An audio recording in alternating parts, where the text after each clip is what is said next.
بیٹے اور روح القدس کے نام سے آمین۔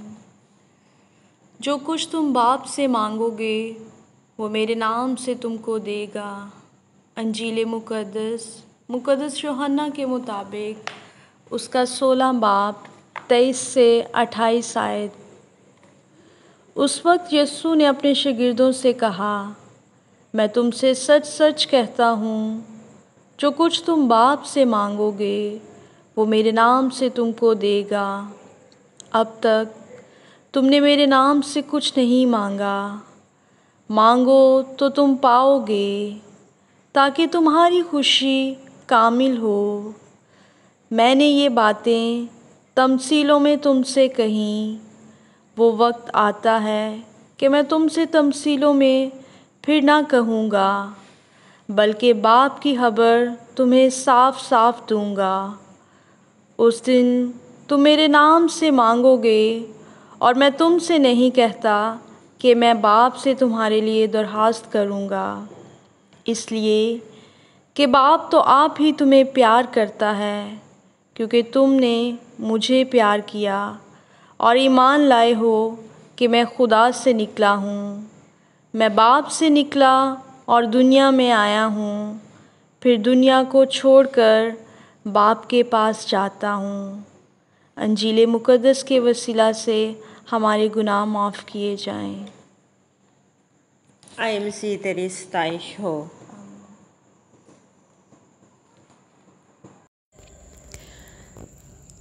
باپ اور بیٹے اور روح القدس کے نام سے آمین۔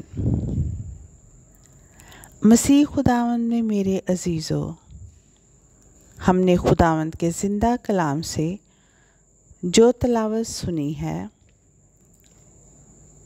اس کی مرکزی آیت جس پر ہم دھیان و گیان کریں گے وہ یہ ہے، جو کچھ تم باپ سے مانگو گے وہ میرے نام سے تمہیں دے گا۔ یوحنا کی انجیل اس کا 16واں باب 23ویں آیت۔ عزیز مومنین، ہم پاشکا کے چھٹے ہفتے کے اختتام پر ہیں اور اتوار کے روز ایک بہت اہم عید یعنی عید سعود منانے کی تیاری کر رہے ہیں، اور اس کے ساتھ ساتھ آج سے ہم عید پینتیکوست کا نوینہ بھی شروع کر رہے ہیں تاکہ روح القدس کی بخششیں حاصل کر سکیں۔ آج کی تلاوت میں خداوند یسوع مسیح اپنے شاگردوں سے کہتے ہیں کہ میں تم سے سچ سچ کہتا ہوں کہ جو کچھ تم باپ سے مانگو گے وہ میرے نام سے تم کو دے گا۔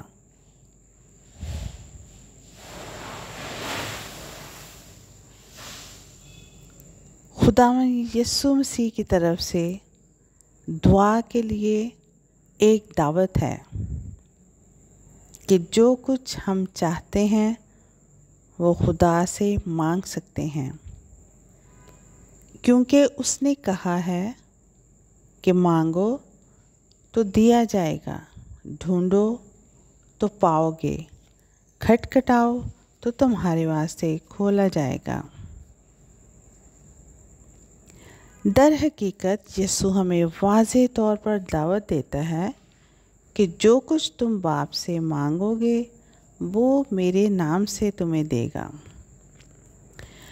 ہمیں یہ تسلیم کرنا چاہیے کہ یسوع اپنے پیغام میں ایک خاص اور اہم نکتہ پیش کرتا ہے کہ جو کچھ ہم خدا سے سوچ سمجھ کر مانگیں اور درخواست کریں، اور مانگنے کا واحد ذریعہ دعا ہے، اور دعا میں جب ہم اے ہمارے باپ کہہ کر پکارتے ہیں تو ہمیں وہ چیز مل جاتی ہے جس کی ہم تلاش کرتے ہیں، اور یہ تب ممکن ہوتا ہے جب ہم خداوند میں اپنے آپ کو ڈھالتے اور اس کی قربت کو محسوس کرتے ہیں، اس کی مرضی کو عاجزی کے ساتھ قبول کرتے ہیں